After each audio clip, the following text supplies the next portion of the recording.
시편 119편입니다.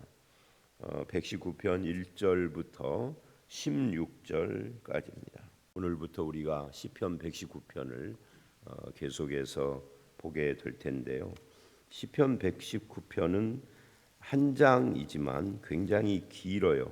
그래서 다른 성경에서 한 5장, 4장 이렇게에 속하는 그런 분량을 가지고 있습니다. 176절까지 있으니까 성경에서 가장 긴 그런 말씀이다라고 할 수가 있습니다. 이 시편 119편은 특징이 하나가 있습니다. 그거는 어떤 것이냐면 우리나라 성경에는 그게 안 나타나 있는데 히브리어 성경에는 알파벳이 22개가 있는데 그 알파벳의 순서대로 시작을 해요. 그래서 8절 그러니까 8행씩 이렇게 첫 글자로 그 알파벳 순서를 따라서 구성을 해서 이렇게 하는 이유는 뭐냐면 여러 가지 이유가 있고 그러지만 운율을 맞춰서 우리는 인쇄된 성경을 지금 읽고 있지만 옛날 고대 이스라엘 사람들은 성경을 외웠어요. 근데 그렇게 하면은 이 긴 시편 119편을 외우기가 쉽죠. 우리 그 학교 다닐 때 컨닝 해보셨어요? 저 컨닝 해봤는데 컨닝은 공부를 한 사람만 해요. 공부를 안 한 사람은 컨닝 못해요. 공부를 했는데 자신이 없어. 그러면 그 긴 문장의 앞에 한 단어만 어디 손바닥에다 써놓으면 뒤가 다 생각이 나. 그런 것처럼 알파벳으로 구성을 해서 외우기가 쉽게 그렇게 해놓은 거죠. 그래서 총 22개의 단락으로 되어져서 176절로 구성이 되어져 있다. 그리고 이 시편 119편은 전체가 주제가 하나님의 말씀입니다. 그래서 시인은 이 하나님의 말씀을 어떤 고난 중에도 계속해서 붙잡고 있다 하는 것을 고백을 하는 그런 내용이죠. 도대체 하나님의 말씀이 무엇이기에 고난 중에도 그것을 붙잡을 수밖에 없는가? 이거를 이제 보여주는 것이 시편 119편이다라고 할 수가 있어요.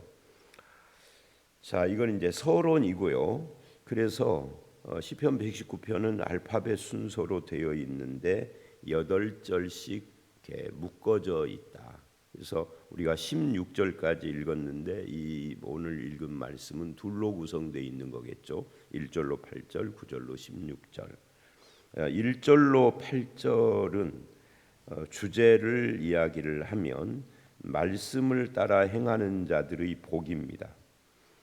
우리 매일 성경은 행복하여라 그 길을 걷는 사람들 이렇게 돼 있는데 왜 행복하여라를 이 복을 앞에다 뺐느냐면 이 복이 맨 앞에 나오기 때문에 그래요.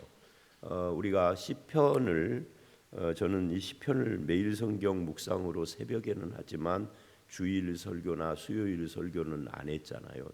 너무 길어서 150편까지 있어서 안 하고 주로 제가 목회 초기서부터 중기 정도 이 교회에 와서까지는 주로 신방을 시편을 가지고 했어요.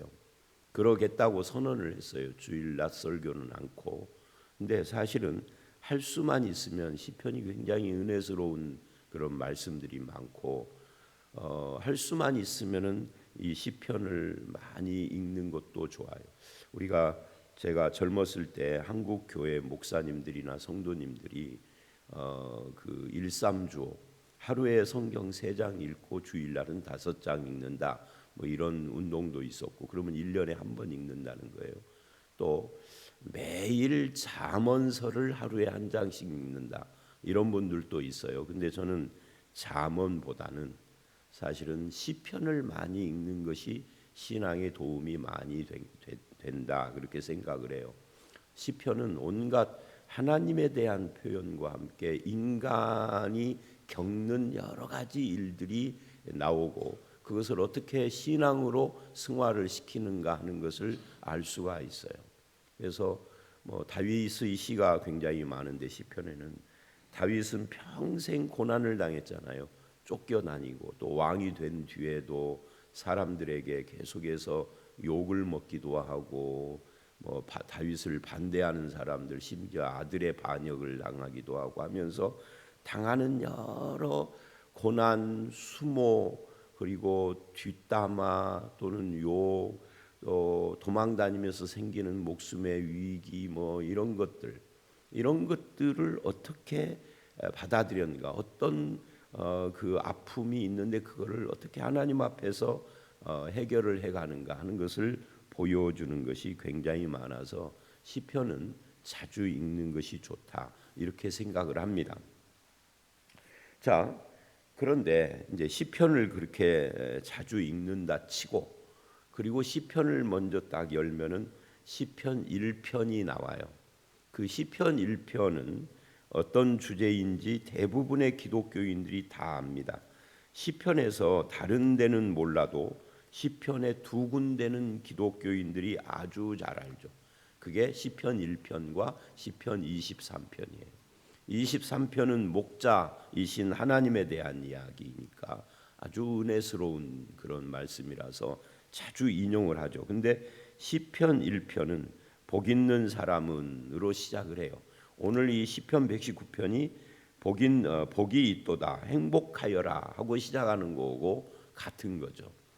그리고 시편 1편은 복 있는 사람이 누구냐 할 때 부정적으로 하지 않는 이야기, 하지 않는 일들, 악인의 꾀, 죄인의 길, 그리고 오만한 자의 자리에 앉지 않고 긍정적으로 하는 일, 여호와의 율법을 즐거워하여 주야로 묵상하는 자. 이 사람이 시냇가에 심은 나무와 같다. 악인은 그렇지 않다.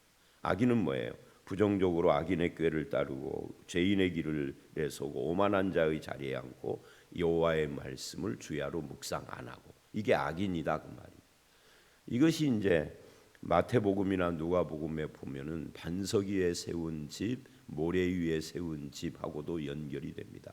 어디다가 우리 인생의 집을 질 것인가 할 때 말씀에다가 그래서 말씀을 주야로 묵상하는 자, 이 사람이 복 있는 사람이라는 이 시편 1편하고 지금 시편 119편 1절로 8절에서 복 있는 자가 누구냐를 지금 말하고 있다고요.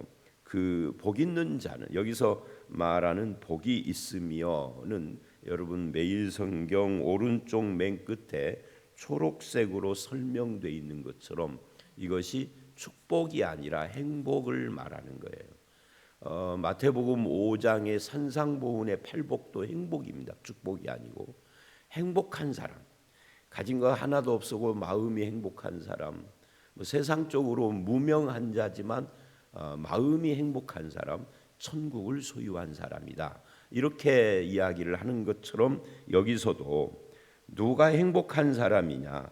그 행위가 온전하여 여호와의 말씀, 율법을 따라 행하는 자들이 행복한 사람이다라고 한다는 거죠. 여기 행위가 온전하다 하는 것은 말씀을 따라 산다 하는 것과 같은 거예요. 사실은 이 말씀을 따라 산다를 빼놓고 보면 행위가 온전한 사람이 몇 명이나 있을까요? 행위가 온전한 사람을 찾는 것은 쉽지가 않습니다. 그런데 이 본문은 지금 여호와의 율법을 따라 행하는 자들의 그 행위가 온전하다라고 지금 말을 하고 그런 사람들은 복된 자, 행복한 사람이다라고 이야기를 합니다. 이 1절로 8절을 보면 계속해서 반복되는 것이 두 가지인데 하나는 행한다, 지킨다, 주의한다라고 하는 동사예요. 1절로 5절에 계속 반복이 되고 있죠. 그것은 말씀을 연구하고 토론하는 걸로 끝나는 것이 아니라 그 말씀을 읽고 연구하고 묵상한 것을 지켜 행해야 합니다. 여러분 이 지켜 행하는 데까지 이르지 않는 말씀은 죽은 말씀이죠. 문자로만 있는 것이죠. 학문적인 어떤 연구만 하고 끝내버리면 그건 말씀이 죽은 것이지 살아있는 것이 아니에요. 그런데 우리는 말씀을 연구하거나 우리는 거창하게 연구까지는 아니어도 말씀을 묵상하고 생각하기는 하는데 그걸 지켜 행하지는 않는다. 근데 지켜 행하는 자는 복 있는 사람이다. 이게 첫 번째로 반복되는 말씀이고요. 또 하나 더 많이 반복되는 것은 율법, 증거, 또 주의 도, 주의 법도, 율례, 계명, 의로운 판단, 율례들 하고 이 단어들이 계속 반복되는데 요거는 전부 다 말씀을 의미합니다. 그래서 시편 119편은 1절로 8절뿐만 아니라 119편 전체가 계속 계명, 율례, 법도라는 단어가 계속 반복해요. 전체가 176절이 다 그래요. 그래서 말씀을 강조한다.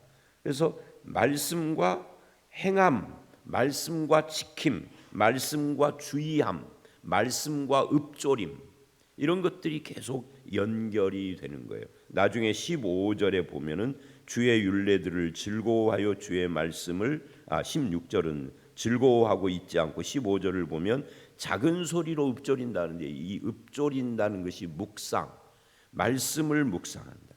그런 이야기거든요.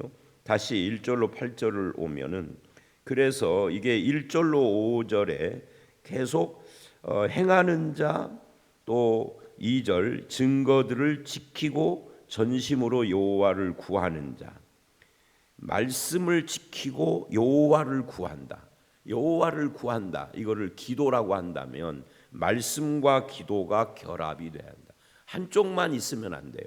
말씀만 있어도 안 되고 기도만 있어도 안 되고 우리가 기도하는 모든 것은 말씀을 근거로 해야 하고 우리가 말씀을 묵상하고 읽고 생각하는 것은 기도로 연결되어야 하고 이 둘은 항상 같이 가는 이거는 구약이든 신약이든 똑같아요.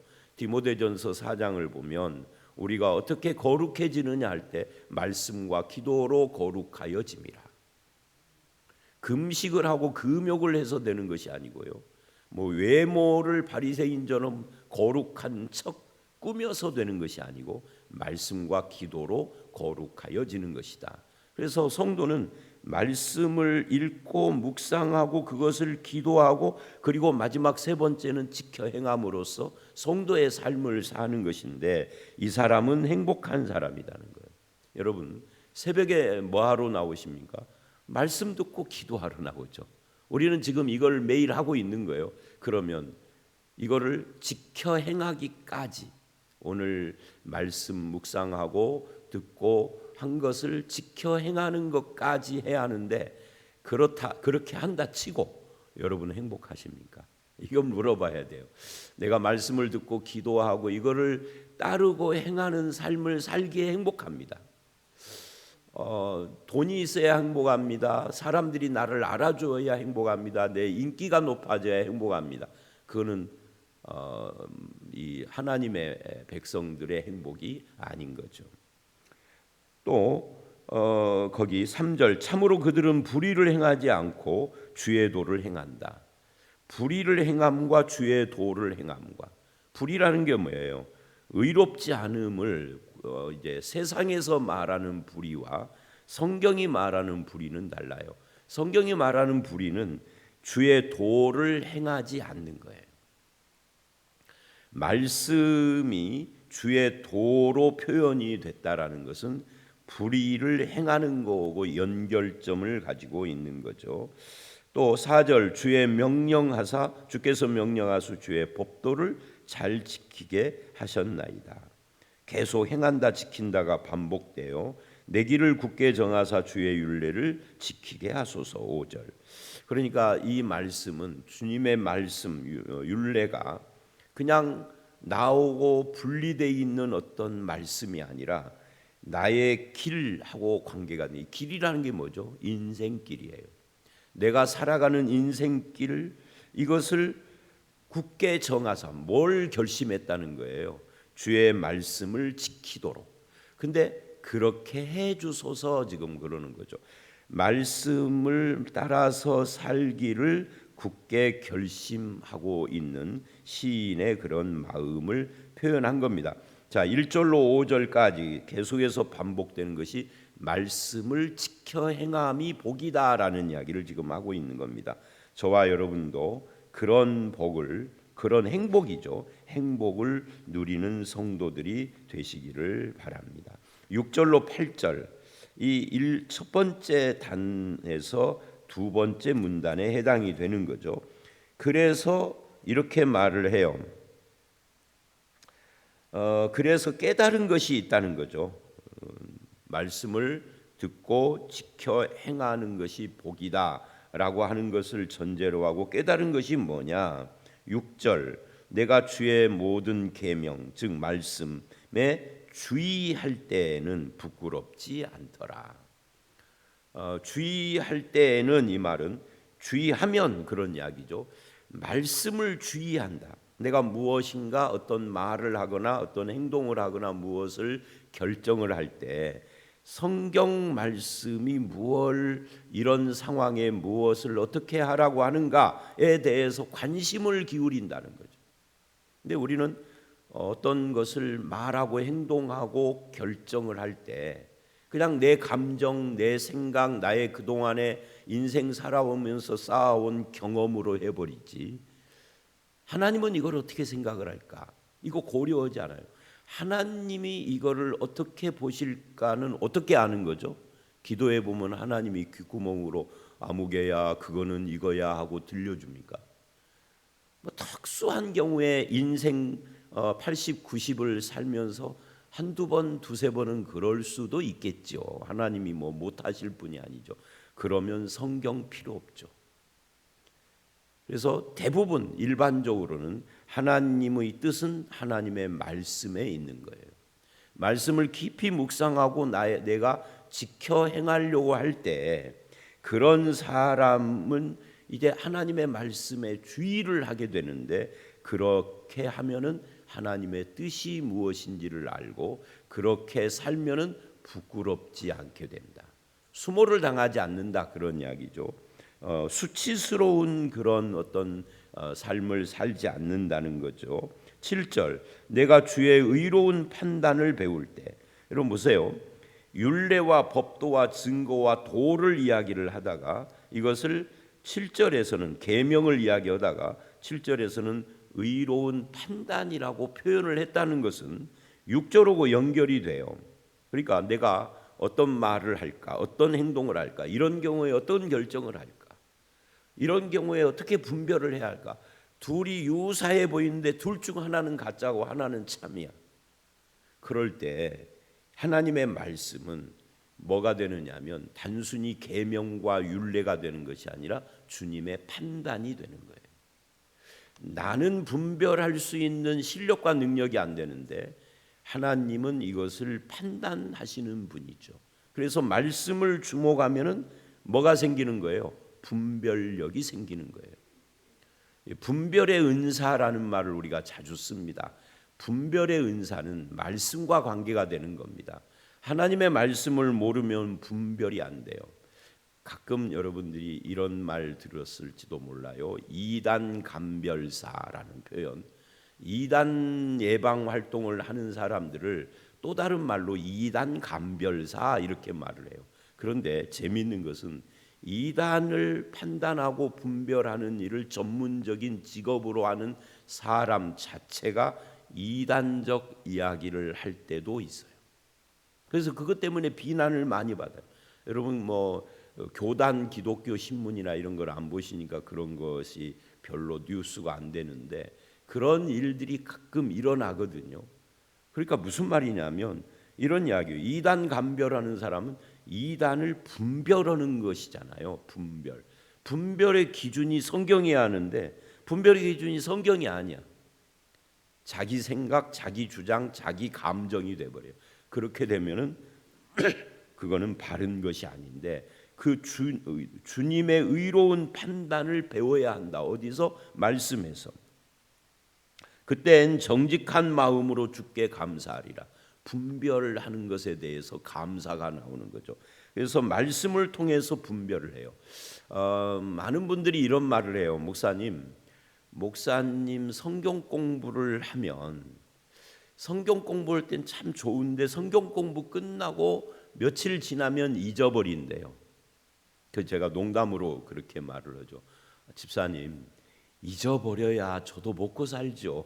이게 농담으로 하는 말입니다. 성도들이 내가 성경 공부한 것을 100%다 기억을 하면 그 다음에 내가 할 것이 없지 않습니까? 잊어버리세요. 그러면서 한 가지를 덧붙여요. 사실은 내가 이거를 40년 정도 이 성경 진짜요. 40년 부교육자 할 때 만들었던 걸 지금까지 하는 거니까 하는데 이거를 가르치는 나도 이걸 다 못 외워서 지금 요 강의안을 가지고 하지 않습니까? 혹시 또 잘못된 말을 할지도 모르니까 강의안이 있어야 하니까 또 외운 것도 아니고 머릿속에 다 들어가 있으면 진짜 천재죠. 그렇지가 않아요. 40년을 했어도 강의안이 필요해. 그러니까 잊어버리는 거 그렇게 상심하지 마십시오 하고 격려 차원에서 두 가지 이야기를 해요. 그러면 뭐라고 답변을 하냐면 근데 희한한 것은요. 잊어버리는데 누구한테 말해주려면은 잘 하기가 어려운데 잊어버려서 누가 잘못된 말을 하면 저건 아닌데 이거는 된대요. 그래서 내가 그러죠. 바로 그겁니다. 성경 공부를 하는 이유 중에 하나가 바로 그겁니다. 잘못된 것을 분별하고 내가 그 잘못된 신앙으로 안 가기 위해서 바른 신앙의 길을 걸어가고 바른 성도의 인생을 살기 위해서 성경 공부를 하는 거지 이걸 다 외워가지고 목사 필요 없이 내가 다 하는 이걸 목표로 하는 게 아니야. 그러니까 우리도 똑같습니다. 근데 이 본문이 그 이야기를 한다고요. 주의 의로운 판단을 내가 배우게 하는 거예요. 말씀이.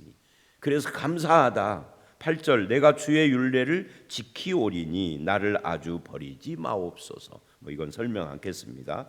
자, 이게 첫 번째 문단의 이야기예요. 말씀을 순종하는 자는 행복하다. 결코 부끄럽지 않는 그런 삶을 살고 분별 있는 삶을 살게 된다. 그 다음에 9절부터 16절 두 번째 문단입니다. 여기는 주제가 이런 거예요. 이 두 번째 문단에서 어떤 이야기를 하느냐면 청년이 무엇으로 행실을 깨끗게 하리요. 이걸 이제 주제라고 할 수 있어요.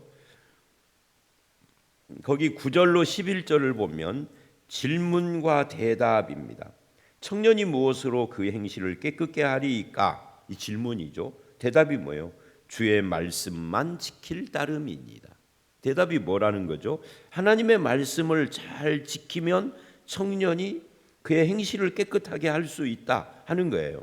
하나님 앞에서 깨끗한 삶, 거룩한 삶, 성결, 순결한 삶에 관심을 갖는 것 자체가 중요한데 이런 관심만 갖지 방법을 모르면 안 되는 거죠. 방법은 뭐예요? 하나님의 말씀을 통해서 그게 가능하다.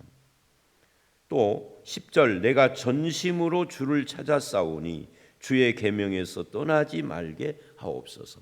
하나님을 전심으로 찾아서 찾았어요. 찾고 헤매며 여기에서도 찾고 저기에서도 찾고 그래서 어디서 정착을 했죠? 주의 말씀에서 정착을 한 거예요.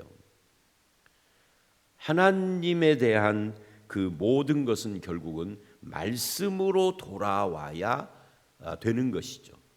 그래서 신학의 목적도 말씀을 바르게 잘 알게 하는데 목적이 있어요. 설교의 목적도 그렇고 성경 공부의 목적도 그래요. 왜? 말씀을 바르게 알고 거기에 정착을 해야만 주님을 알게 되고 주님과 바른 관계를 맺게 되고 그 바른 관계와 교제를 계속하는 것을 신앙생활이라고 하는 거예요. 또 11절 내가 주께 범죄하지 아니하려 하여 여러분 앞에 9절에 행실을 깨끗게 하려 하여와 범죄하지 아니하려 하여와 비슷한 이야기죠. 비슷한 이야기를 양면으로 말한 거예요. 자, 주님 앞에 범죄하지 않으려면 어떻게 해야 되느냐? 범죄하지 않게 해주세요라고 기도도 필요하지만 주의 말씀을 마음에 담아야 한다. 주의 말씀을 마음에 담고 범죄하지 않기를 기도해야지. 내 마음이 말씀은 텅 비었는데 범죄하지 않기를 기도만 해서 되는 거 아니에요. 말씀이 있어야 기준이 있을 거 아니에요. 범죄라는 것은 기준에서 비껴가는 것을 범죄라고 하는데 그 기준이 되는 것이 내 속에 없는데 어떻게 범죄하지 않을 수가 있겠느냐는 거죠. 그래서 이 11절 9절서부터 11절은 바로 그런 이야기입니다. 말씀을 마음에 새겨라 하는 거예요. 말씀을 마음에 두었다라는 말은 새겼다 하는 말과 비슷한 이야기예요. 말씀을 정으로 바위에다가 망치로 정을 두들겨서 글이나 그림을 새기는 것처럼 내 마음에다가 새기는 거죠. 그것이 필요하다는 거예요. 그래야 행실을 깨끗게 하고 범죄치 않는 삶을 살 수 있다. 특히 청년들이. 나이가 많은 사람들은 인생 경험도 있고 신앙생활을 오래 해서 지금까지 살아온 길에서 크게 엇나가지 않는데 10대, 20대, 30대 이 사람들은 언제 어떻게 어디로 튈지를 모르는 사람이야. 이 신앙도 아직 정착도 안 됐어. 언제라도 뭐가 탁 와서 나를 건들면 그냥 팡 하고 터트려질 사람들이에요. 그래서 더 하나님의 말씀과 그 율례를 마음에 새기는 작업을 해야 해요. 그렇게 하면 30대까지 그렇게 하면 40대 이후의 중장년 때 그 신앙과 삶이 평탄하게 그리고 안정적으로 신앙생활을 할 수 있게 되는 거죠.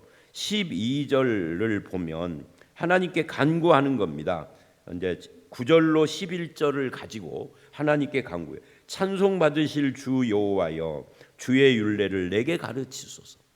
그러니까 이 하나님의 말씀을 따르는 것만이 내가 행실을 깨끗게 하고 범죄치 않는 것이라는 것을 알기 때문에 그 말씀을 가르쳐 주소서 하고 지금 하나님께 간구하는 겁니다. 말씀의 지식보다는 말씀이 주는 부요함, 말씀이 주는 선함과 충만함을 배워야 할 필요가 있어요. 그러니까 말씀의 지식은 있는데 그 말씀에 부요함이 없는 사람들이 많아요. 반대로 말씀의 지식도 없는 사람도 있지만 말씀의 지식과 함께 그 부요함과 충만함을 맛보아 아는 것, 이걸 하나님께 지금 구하는 겁니다. 그리고 13절로 16절 여기는 다짐이에요. 다짐. 지금까지의 이야기를 자기에게 다짐을 하는 겁니다. 13절 하나님의 입의 말씀은 내 입술로 선포하겠다. 또 14절 내가 모든 재물을 즐거워함 같이 재물 돈을 즐거워하는 것처럼 말씀을 즐거워하게 하겠습니다. 또 15절 내가 주의 법도들을 작은 소리로 읊조리며 주의 길들에 주의하며 읊조리면 아까 설명을 했죠. 내가 주의 말씀을 묵상하고 묵상한다는 게 속으로만 생각하는 것이 아니라 그것을 입으로 중얼중얼 읊조리는 거예요. 이게 메디테이션, 묵상, 되새긴다 하는 이야기예요. 말씀을 계속 되새기는 거예요. 주일날 들은 말씀, 새벽에 들은 말씀, 내가 읽은 말씀을 계속 되새기는 그런 거예요. 그렇게 읊조리며 주의 길, 거기서 배운 말씀에서 배운 주의 길을 내가 주목하고 따라가기를 원한다는 거예요. 16절 주의 율례를 즐거워하며 주의 말씀을 잊지 않겠습니다라고 결심을 하는 거죠. 여러분 오늘 이 본문을 통해서 많은 이야기를 했으나 한 가지예요. 하나님의 말씀을 우리가 주목하고 읊조리고 지키고 행하고 그 말씀의 부요함을 경험하며 그 말씀을 가지고 기도하며 하나님의 말씀의 길을 따라 사는 사람, 이것이 복된 사람인데 저와 여러분이 바로 그 복된 길을 걸어가는 말씀의 사람, 하나님의 사람들이 다 되시기를 주의 이름으로 축원합니다. 함께 기도하겠습니다. 하나님, 복된 사람이 누군지 그 행복에 대하여서 말씀을 읽고 묵상할 뿐만 아니라 그것을 듣고 지켜 행하는 사람이라고 말씀을 했습니다. 말씀에서 주의 법도 우리가 가야 할 인생길이 어떤 방향인지를 알게 하시고 아버지 하나님 말씀을 통하여서 우리의 행실을 깨끗게 해주시며 말씀을 통하여서 하나님께 배우고 들은 또는 말씀들이 풍성해지는 그런 삶을 살게 하셔서 날마다 그것을 읊조리고 날마다 주님을 따라 주님과 동행하는 저희들이 되게 하여 주시옵소서. 그렇게 살아가는 성도들의 기도도 주께서 응답하여 주실 줄 믿사옵고 예수님 이름으로 기도드려 싸움나이다. 아멘.